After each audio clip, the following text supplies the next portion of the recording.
کہ atom bomb کا مقصد یہ ہے خونریزی روکنا، پاکستانی عوام کو حفاظت دینا۔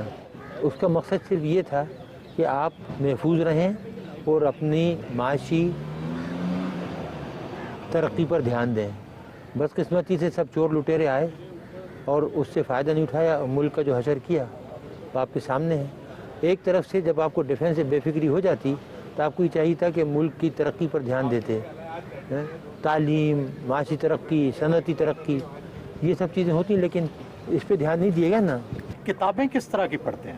آٹو بایوگرافی سائنٹسٹ وغیرہ کی، اسلامک ہسٹری سے بہت شوق ہے اور دوسری ورلڈ ہسٹری وغیرہ۔ معمولی قیمت کے کپڑے، کہا تو یہ جاتا ہے کہ آپ کے بیرون ملک خفیہ اکاؤنٹ ہیں، بیرون ملک ہوٹل ہیں، وہ ساری دولت کہاں ہے؟ وہ میں نے سب ڈونیٹ کر دی گورنمنٹ آف پاکستان کو۔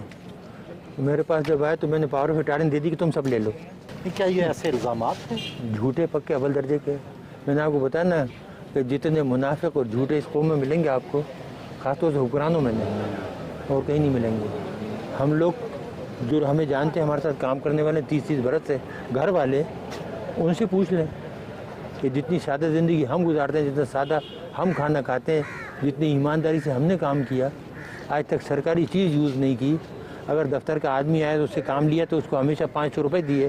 ڈاکٹر صاحب کتنی پینشن ملتی رہی آپ کو؟ پہلے تو ملتی تھی 4467 روپے، ابھی 19,000 ہو گئی۔ پھر بعد میں گورنمنٹ کی اسپیشل پینشن دی ہے۔ جب انہیں یہ پتہ لگا کہ ان کے پاس کوئی پیسہ ویسا نہیں ہے، انہوں نے کوئی چوری نہیں کی اور یہ سب بکواس تھی، پروپیگنڈا تھا، نہ مکان ہے، نہ اکاؤنٹ ہے، نہ کچھ ہے، تو پھر آئے کہ جی ہمیں پتہ ہے آپ کو بہت تکلیف ہے فائنینشلی، بہن بھائیوں سے لے کے گزارا کر رہے ہیں، تو پھر ایک اسپیشل پینشن دی۔ کہ آپ کی ٹی وی کی ایک عورت ہوتی جو پہلے سبزیاں بیچتی تھی، وہ ایک دن ایک پروگرام میں کہہ رہی تھی، بہت دن ہوئے کہ جی ان کے 23 پلاٹ ہیں اسلام آباد میں، 23 بنگلے۔ ایک اور صاحب ہیں جو اپنے آپ کو بہت بڑا مشہور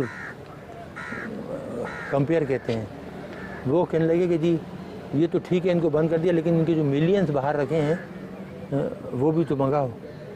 تو کتنے پلاٹ آپ کے ہیں اسلام آباد میں؟ پورا اسلام آباد، پورا پاکستان میرا ہے۔ نہیں ویسے جہاں جیسے آپ کی ذاتی ملکیت کتنے ہیں؟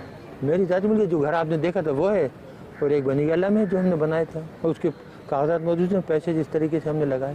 یہ الزامات کیوں لگائے؟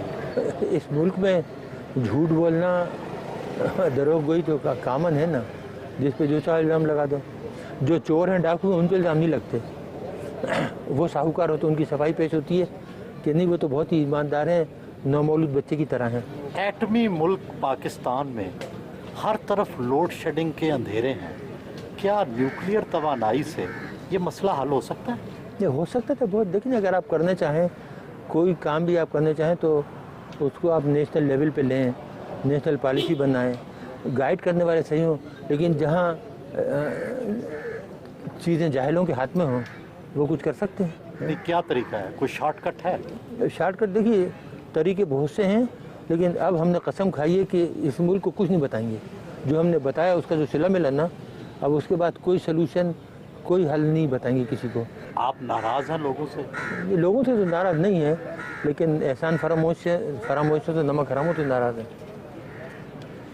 عوام سے ناراض نہیں ہے، عوام تو بیچارے بہت محبت دیتے ہیں۔ آپ نے خود ابھی میری بیگم کو دیکھا، سیدھی سادھی بیچاری کن جاتی، کتنے غصے میں آئی وہ، جس کے ساتھ یہ ہو کہ 6.5 سال سے بند رکھا ہے، بچی کو نہیں آنے دیتے، ملنے نہیں دیتے۔